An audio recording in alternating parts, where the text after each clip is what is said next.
নমস্কাৰ সকলোকে। আগৰ দুটা ভিডিঅ' আপোনালোকে যদি চাইছে তেতিয়াহ'লে মই আপোনালোকক এটা কথা কওঁ, তেতিয়াহ'লে আপোনালোকে মোক ছাপোৰ্ট কৰি আছে। থেংক ইউ ছ' মাছ।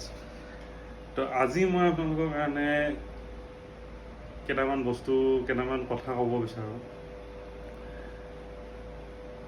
যেতিয়া আপুনি কিবা এটা কাম কৰে, যেতিয়া আপুনি কিবা এটা বিজনেছ কৰিম বুলি আগবাঢ়ে বা নিজৰ কাম এটা কৰিম বুলি আগবাঢ়ে, যিহেতু মই যেতিয়া ভাবিছিলোঁ এইটো কথা নিজৰ কিবা এটা কৰাৰ কথা, তেতিয়া মই কৰি আছিলোঁ চাকৰি। মোৰ তাত নাছিলে পইচা, ঠিক আছে, কিন্তু নিজৰ ইচ্ছা কিবা এটা নিজৰ কৰাৰ। তো মোৰ নিচিনাকৈ এনেকুৱা মানুহ বহুত আছে যাৰ এনেকুৱা ইচ্ছা গৈ আছে কিন্তু কৰিব পৰা নাই। মই এটা কথা কৈ দিওঁ, আপুনি যেতিয়ালৈকে মাইণ্ডত ভাবি থাকিব তেতিয়ালৈকে আপুনি একো কৰিব নোৱাৰে। যেতিয়া আপুনি উঠি বহি কামত লাগি যাব সেই বস্তুটো কৰিবৰ কাৰণে, তেতিয়া আপুনি কামটো কৰিব পাৰিব। অকল বিজনেছ বুলি কথা নকওঁ মই, নিজৰ আজিকালি যি ইচ্ছা তাকে কৰিব পাৰে। আজিকালি দুনিয়াখন অকণমান বেলেগ হৈ গৈছে। আপোনালোকে যি ইচ্ছা তাকে কৰিব পাৰে। আপুনি ক্লাউড কিটচেন চলাব পাৰে, আপুনি Airbnb চলাব পাৰে, আপুনি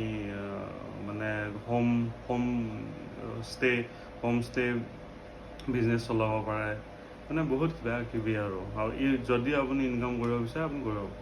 কিন্তু তাৰ কাৰণে আপুনি একশ্যন ল'ব লাগিব। কেনেকৈ কৰে প্ৰচেছটোৰ বিষয়ে জানিব লাগিব, আৰু জানিবৰ কাৰণে ইউটিউবটো আছে। ইউটিউবত গৈ পেলাই আপুনি চাৰ্চ কৰিলে কেনেকৈ কৰে, ষ্টেপ বাই ষ্টেপ আপুনি গম পাব। লাইচেঞ্চ লাগিলে লাইচেঞ্চ কেনেকৈ এপ্লাই কৰে, তো গোটেইখিনি বস্তু গম পাব। আৰু মিনিমাল কষ্টত গোটেইখিনি বস্তু হৈ যায়, কিন্তু লাগি থাকিব পাৰিব লাগিব।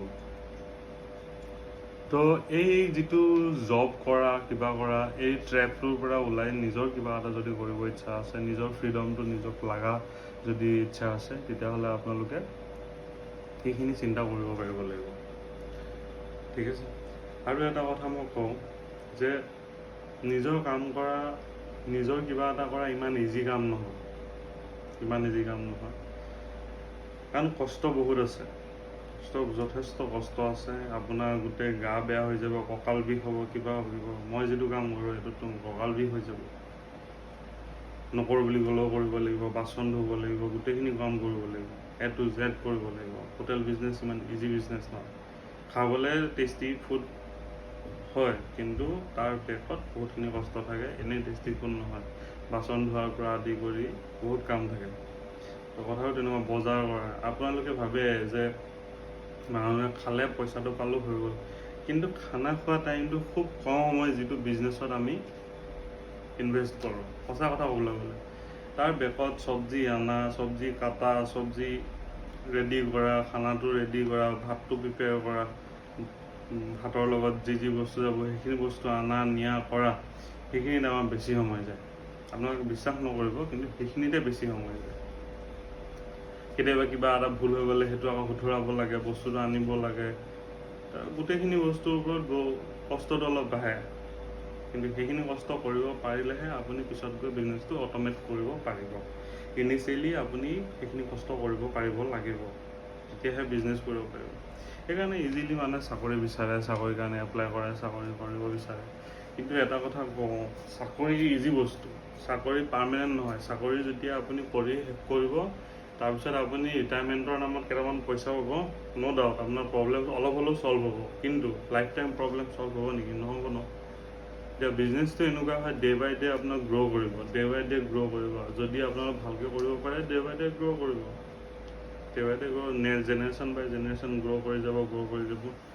After 5th generation, after 4th generation, ইমান ডাঙৰ বিজনেছ হৈ যাব, আপুনি গমকে নাপাব। তো ষ্টাৰ্টটো কৰিব লাগিব ন জেনেৰেশ্যনটোত কোনোবাই। তো ঠিক তেনেকৈ সেই মানুহটো আপুনি হ'ব ট্ৰাই কৰিব। আজিলৈ বেছি দীঘলীয়া নকৰোঁ, কথাখিনি মই অকণমান ক'ব ট্ৰাই কৰিলোঁ আপোনালোকক। কাৰণ ডেডিকেশ্যন মাষ্ট, ডিচিপ্লিন মাষ্ট, কৰিব পাৰিবই লাগিব। যদি কৰিব নোৱাৰে তেতিয়াহ'লে বিজনেছত অহাটো ভুল কথা। কাৰণ ৰাতিপুৱা 4টা-5টা বজাত ডেইলি উঠা, ডেইলি বজাৰ যোৱা, ডেইলি বস্তু অনা, ডেইলি বনোৱা, তাৰপিছত আকৌ ৰাতি বজাৰলৈ যোৱা, গোটেইখিনি কাম কৰা, বাচন ধোৱা, ইটছ এণ্ড এভৰিথিং, গোটেই কামখিনি ডেইলি কৰা ইমান ইজি কাম নহয়। পইচাটো পায় বাৰু, সেইটো ডাঙৰ কথা নহয়, কিন্তু পইচাটোৱে মেইন নহয়। নিজৰ স্বাস্থ্য, নিজৰ হেল্থ, নিজৰ জীৱন, নিজৰ ছ'চিয়েল লাইফ এইখিনিও ইম্পৰ্টেণ্ট হয়। কিন্তু বিজনেছ কৰিলে চব বাদ দি কৰিব লাগিব। ফুৰা মেলা, মোৰ এতিয়া বিজনেছ কৰা এতিয়া 1.5 বছৰ 2 বছৰ হ'ব হৈছে। মই আজিলৈকে শ্বিলং, এই বিজনেছ যিদিনাখনৰ পৰা ষ্টাৰ্ট কৰিছোঁ সেইদিনাখন শ্বিলং গৈ পোৱা নাই। মই তাৰ আগতে যি গৈছিলোঁ আৰু শ্বিলং গৈ পোৱা নাই। শ্বিলং বাদ দিয়ক আপুনি, ওচৰৰ ক'তো গৈয়ে পোৱা নাই মই। লগৰ লগত ধৰক লগ হয় ন, পাৰ্টি, একো নাই কৰা, নোৱাৰে কৰিব আপুনি পাংচুৱেল হৈ থাকিবই লাগিব। আপুনি ৰাতি মদ খাব নোৱাৰে বেছি, কাৰণ আপোনাৰ ৰাতিপুৱা উঠিব লাগিব সোনকালে। তো বহুতখিনি আহি যায়। নিজৰ সপোনটো পূৰণ কৰিবৰ কাৰণে কিছুমান ছেক্ৰিফাইচ আপোনালোকে কৰিব লাগে, সেইখিনি কৰিব লাগিবই। মইতো আহোমৰ পোৱালি হয় ন, আহোমৰ পোৱালি। ঘৰত গ'লে মই মানে কথাবোৰ তেনেকুৱা তো যিয়ে বিজনেছ কৰে সি কথাখিনি ৰিলেট কৰিব পাৰিব, আৰু যিয়ে বিজনেছ নকৰে সেইখিনি কৰিবলৈ ৰেডি হৈ থাকক। ৰেডি হৈ পেলাই কামটোত আহক, তাৰে আশা কৰিলোঁ। আজিলৈ ইমানে, চায়োনাৰা।